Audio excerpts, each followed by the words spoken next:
네, 사랑합니다. 중등부 오늘의 백투 베이직입니다. 오늘 하루도 말씀 따라 한 걸음 나아가기 원하는 믿음으로 발걸음 내딛는 우리 선생님들을 사랑하고 축복합니다. 오늘 함께 나누고자 하는 본문은 디모데전서 1장 12절에서 20절까지의 말씀입니다. 그 본문을 드라마 바이블로 함께 읽겠습니다. 나를 능하게 하신 그리스도 예수 우리 주께 내가 감사함은 나를 충성되이 여겨 내게 직분을 맡기심이니 내가 전에는 비방자요 박해자요 폭행자였으나 도리어 긍휼을 입은 것은 내가 믿지 아니할 때 알지 못하고 행하였습니다. 우리 주의 은혜가 그리스도 예수 안에 있는 믿음과 사랑과 함께 넘치도록 풍성하였도다. 미쁘다 모든 사람이 받을 만한 이 말이여, 그리스도 예수께서 죄인을 구원하시려고 세상에 임하셨다 하였도다. 죄인 중에 내가 괴순이라. 그러나 내가 긍휼을 입은 까닭은 예수 그리스도께서 내게 먼저 일체 오래 참으심을 보이사 후에 주를 믿어 영생 얻는 자들에게 본이 되게 하려 하심이라. 영원하신 왕, 곧 썩지 아니하고 보이지 아니하고 홀로 하나이신 하나님께 존귀와 영광이 영원 무궁하도록 있을지어다. 아멘. 아들 디모데야, 내가 네게 이 교훈으로서 명하노니 전에 너를 지도한 예언을 따라 그것으로 선한 싸움을 싸우며 믿음과 착한 양심을 가지라. 어떤 이들은 이 양심을 버렸고 그 믿음에 관하여는 파선하였느니라. 그 가운데 후메네오와 알렉산더가 있으니 내가 사탄에게 내준 것은 그들로 훈계를 받아 신성을 모독하지 못하게 하려 함이라.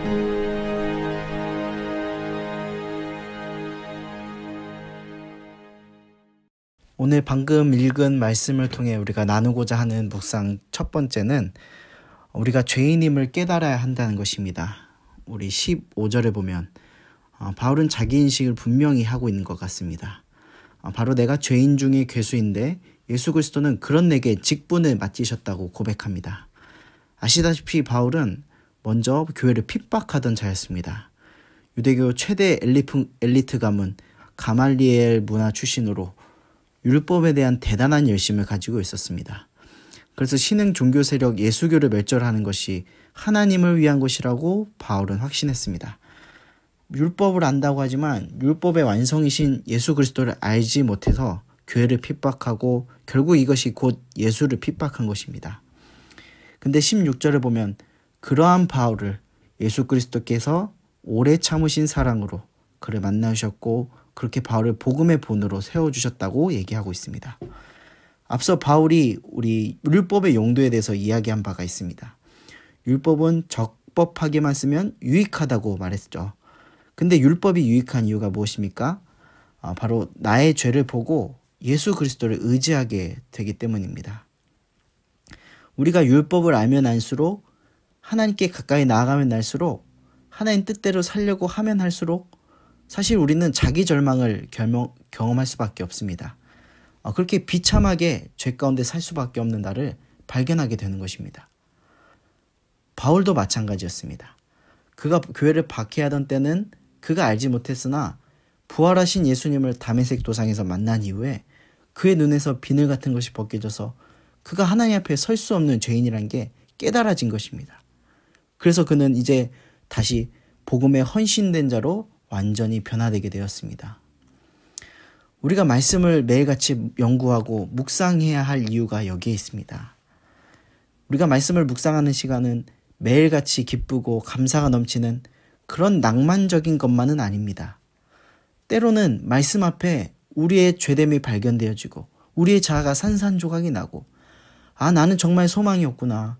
내가 어찌 하나님 앞에 설 수 있겠는가. 이러한 자기 절망을 경험하는 시간일 수밖에 없는 것입니다.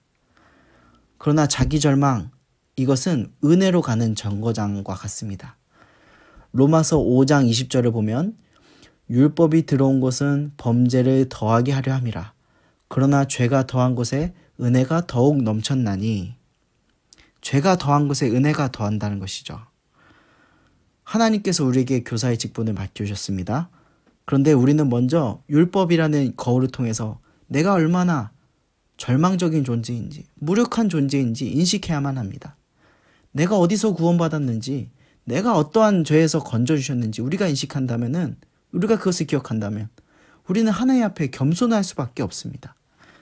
불평하다가도 나 같은 것을 하나님이 건져주셨지, 구원해 주신 것만으로도 감사한데 영혼을 섬길 수 있는 직분, 그 기회를 주셨다는 사실에 우리는 감사할 것입니다.